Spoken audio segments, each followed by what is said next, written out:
For as long as time, there's always been rivalries, feuds, and war. And believe it or not, the not-so-seemingly innocent K-pop comes equipped with all of that.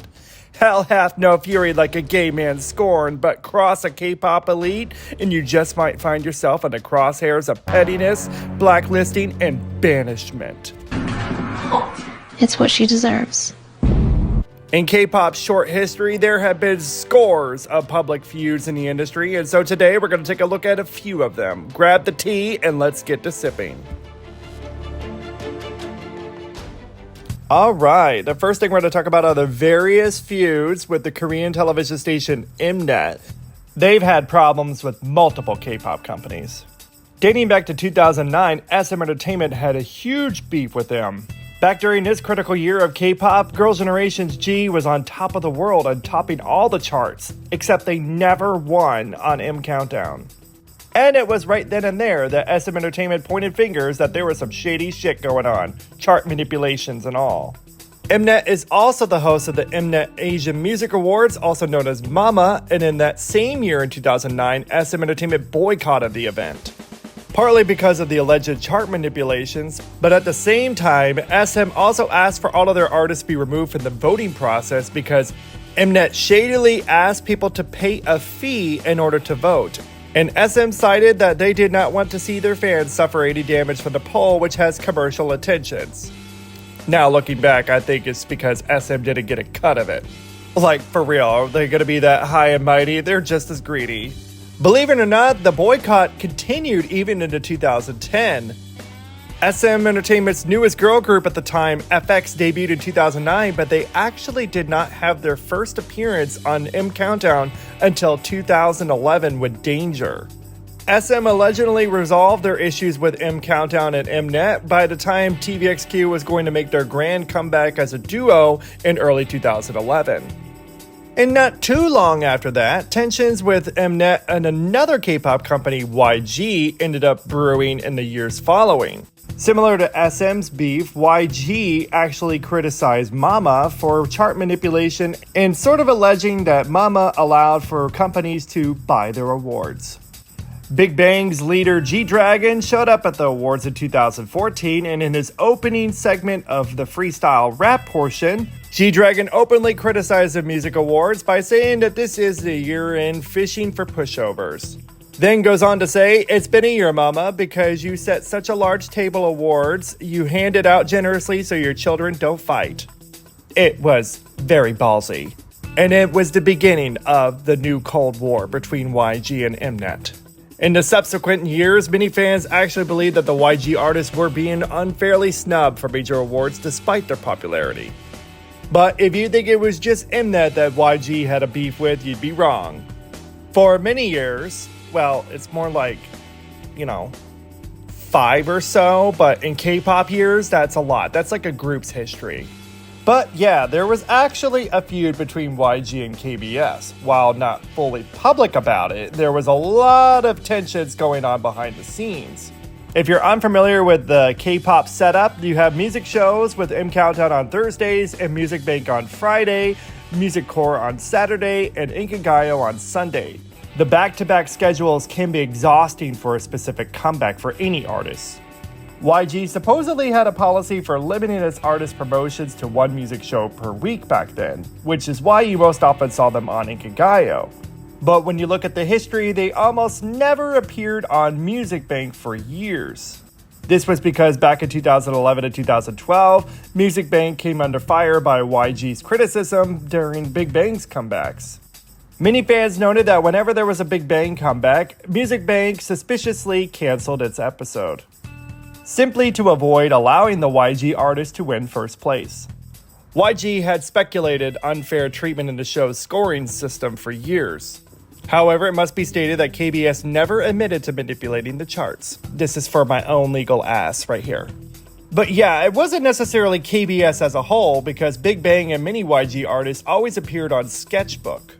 The issue specifically only lied with Music Bank. YG's former CEO and founder, Hyun-Suk, downplayed the situation, stating that there weren't any bad feelings. He, being the perfectionist that he is, wanted the best platform for their artist's performance. Tensions did simmer down because in 2015, Big Bang did finally reappear again on Music Bank, because 2015 was a big-ass year for Big Bang, and I think KBS wanted to capitalize on the viewership. Money talks. However, that effort was short-lived. For the years following, you very rarely, if ever, saw any YG artists ever appear again on Music Bank. The company still holds their policy of typically one music show a week, but you do see them from time to time on M Countdown and Inkigayo and Music 4. You just wouldn't really see them all in the same week. Often citing production quality, that's why you hardly ever see a YG artist on Music Bank. I know this may come as a surprise to you, but K-pop companies don't just fight other Korean television stations. They could fight each other. Back in 2014, SM's beloved girl group was making their grand comeback with the song Mr.Mr.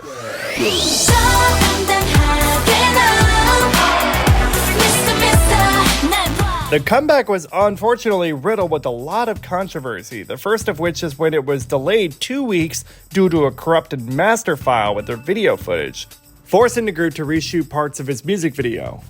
But the controversy did not stop there. In the K-pop industry at the time, there was another boy group called Mr.Mr. that had the same name stylization as the girl group's comeback title track.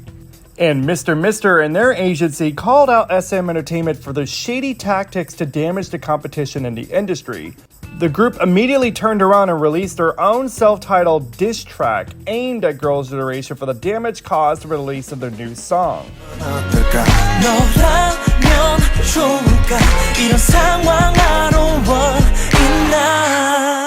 Unfortunately, despite all of that, Mr.Mr. ultimately would end up disbanding, and Girls' Generation technically had a commercially successful comeback. And you would think I would be done with SM Entertainment, but being the largest company for so many years, they've had beef with a lot of folks in the industry. But on my bingo card in 2023, I never suspected that its own founder would have beef with its own company. At this point, who wants to be vegan? This is way too much fun. What can I say? K-pop satisfies my daily intake of protein. But yes, to the surprise of many, SM Entertainment's founder, Soo Man, sued his own company in early 2023. It all started when SM Entertainment decided to terminate Soo Man's production contract, ending his role as a music producer for the company he founded. SM CEO at the time was his own nephew, a Nepo baby, and the two were just having it out with sharing each other's dirty laundry. It was really messy. It was like watching a gay soap opera. The two were having it out about who was going to have a stake in SM Entertainment. Soo Man wanted BTS's company HYBE Corporation to have a stake, so he sold all of his shares to HYBE, while Nepo Baby CEO nephew wanted to have their stake to be held by Kakao. Again, lots of protein.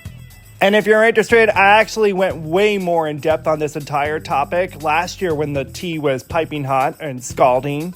So if you're interested, I highly recommend checking out the video after this one, including the follow-up video where I detail the historical shady history of SM Entertainment and its founder, Soo Man. It certainly wasn't a Disney movie, let's be real. But yes, fast forward to now, and Nepo Baby CEO is out, and Soo Man no longer holds any shares in SM Entertainment. He sold the rest of them to HYBE Corporation, who, funnily enough, actually backed out of the acquisition last year and made a profit when they sold their shares at a premium to Kakao. But we've come full circle. It's now everyone's got their hand in the cookie jar. Like, what can I say? SM's a hoe. Well, that's it for today's video, friends. I mainly talked about just the K-pop companies and their problems. Let me know if you'd like me to do more and talk about the groups and members and all that fun stuff in the next video in this potential series. Thank you all so much for watching. Don't forget to hit those like and subscribe buttons for me. Check out many more of my videos while you're here, and I shall see you next time.